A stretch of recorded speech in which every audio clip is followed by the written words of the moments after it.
नमस्कार दोस्तों, आज हम जिस मेडिसिन के बारे में डिस्कस करने वाले हैं उसका नाम है कैबरगोलिन। ये मेडिसिन प्रोलैक्टिन का रिलीज ब्रेन से कम कर देती है या उसकी प्रोडक्शन को भी कम कर देती है। ब्रेन में एक पिट्यूटरी ग्लैंड होता है जो कि इसकी प्रोडक्शन करता है और रिलीज करता है। उसको ये बंद कर देती है, रोक देती है, जिसके कारण प्रोलैक्टिन रिलीज नहीं होता। प्रोलैक्टिन जो है वो दूध की प्रोडक्शन करने में योगदान देता है, जिसके कारण स्त्री में के स्तनों में दूध का उत्पादन होता है। तो दोस्तों, जब भी कभी ज़्यादा दूध की सिक्रीशन होती है या लीकेज होती है ब्रेस्ट से, उस केस में ज़्यादातर इसको दिया दिया जाता है ताकि ये ब्रेस्ट से मिल्क की लीकेज को रोक सके, क्योंकि उसकी प्रोडक्शन ही नहीं होगी।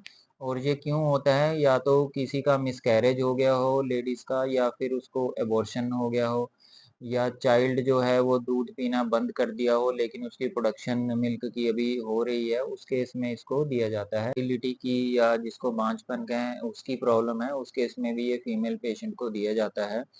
और अगर उनमें इरेगुलर पीरियड्स हैं या पीरियड मिस कर दिया है या मेंस्ट्रुअल साइकिल को उनको इर्रेगुलर आ रहे हैं, उस केस में भी उनको दिया जाता है। यहाँ ध्यान करने बात ये है कि ये पीरियड्स को डिले करने में या उस केस में आप इसको नहीं दे सकते। आपने जब भी ये मेडिसिन लेनी है, डॉक्टर की देख रेख में ही लेनी है। और इसका उपयोग जो है ये मेल पर्सन में भी किया जाता है जब उनमें प्रोलैक्टिन रिलीज होता है। उस केस में ये दिया जाता है जब उनमें जो है सेक्सुअल डिज़ायर जो है वो कम होने लगती है, उस केस में ये मेल पार्टनर को दिया जाता है। और पार्किंसन एक डिज़ीज़ होती है, पार्किंसन, उस केस में ये मेल और फीमेल दोनों को भी दे सकते हैं as an add on therapy. Main medicine के साथ इसको दिया जाता है।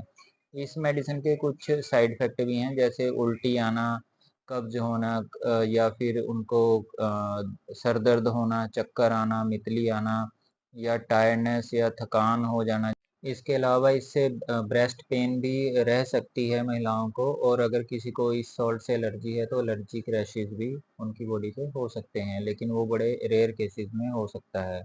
तो ये तो इसके साइड इफेक्ट थे। अब किन पेशेंट्स को ये नहीं देनी है? जिनके हार्ट वाल्व की दिक्कत है, हार्ट की वाल्व में प्रॉब्लम है, या हार्ट डिजीज है कोई, या जिनके लंग्स में प्रॉब्लम है, या अगर वो ब्रेस्ट फीडिंग या प्रेग्नेंट लेडीज हैं, तो डॉक्टर की सलाह से ही ये मेडिसिन उनको लेनी है। इसमें कुछ मेडिसिन हैं जिनसे ये जो कैबरगोलिन है ये रिएक्ट करती है। उसमें मेडिसिन की एक लिस्ट है जिसमें आती हैं कीटोकोनाजोल आ गया, या इट्राकोनाजोल आता है, उसमें प्रोक्लोरपेराजीन, मेटोक्लोप्रामाइड आती है, और राइटोनाविर आती है। इस मेडिसिन के साथ अगर आप ये मेडिसिन अगर आप ले रहे हैं तो अपने डॉक्टर से ज़रूर बताएं ये मेडिस कि हम ये मेडिसिन ले रहे हैं। इसमें कुछ ब्रांड्स मार्केट में आते हैं, जैसे कैबरलिन, कैबगोलिन और कैबलीज। ये मार्केट में अवेलेबल हैं, जिनके ब्रांड नाम से ये मार्केट में मिलती है। दोस्तों, अगर आपको ये वीडियो अच्छा लगे तो इसको लाइक और शेयर कीजिए, और अगर आपके कुछ सवाल हैं तो मुझे कमेंट सेक्शन में ज़रूर लिखिए। धन्यवाद।